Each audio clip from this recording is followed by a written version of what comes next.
son atout principal?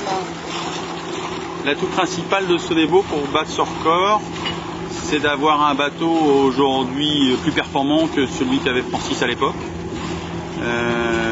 C'est d'avoir un bateau que je connais moi aussi beaucoup mieux aujourd'hui.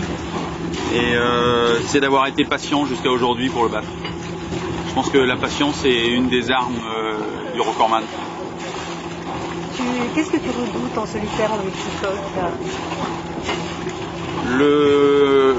Le chavirage. Le chavirage, ça fait partie de la vie et ça fait partie du principe même du multicoque. Après, c'est lié à la vitesse, le choc avec un objet extérieur, où là, on est notamment sur ce record dans les bancs de brouillard ou dans les bancs de New York jusqu'à, je dirais presque jusqu'à Terre-Neuve. On est amené à pouvoir être dans un environnement sans visibilité. Et puis après, être grisé par la vitesse éventuellement, mais ça c'est pas quelque chose que je redoute, c'est quelque chose que je vais chercher finalement.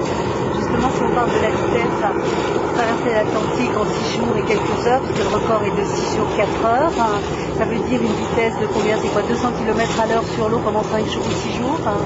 C'est 20 nœuds de moyenne, un petit peu moins.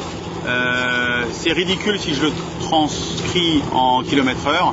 Par contre, en sensation, il faut imaginer que c'est 200 km/h. Tu rajoutes un zéro finalement à la vitesse qu'on a et tu as les sensations que tu peux avoir quand tu es à terre. Ouais, c'est quand même rare d'être pendant 6 jours à 200 km/h. Ça dépend, il y en a sur un circuit qui pourrait y arriver, mais après il faut ravitailler. Alors que là, avec la voile, on n'a pas besoin de ravitailler. Il faut ravitailler en sommeil, et ça, ce sera mon jeu. Et justement, est-ce qu'on dort la veille de partir en solo pour traverser l'Atlantique Nord sur un multicoque de 32 mètres? On dort mal. Non, on dort, oui. Je dis on dort mal parce que j'ai pas fait la nuit parfaite d'un terrien moyen, mais dans 2 jours, je pense que je rêverai de la nuit que j'ai passée cette nuit.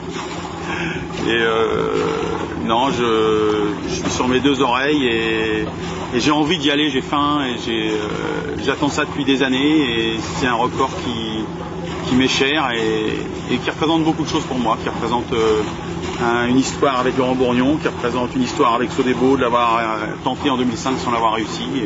Et tout ça, ça fait partie du plaisir de partir aujourd'hui. Justement, donc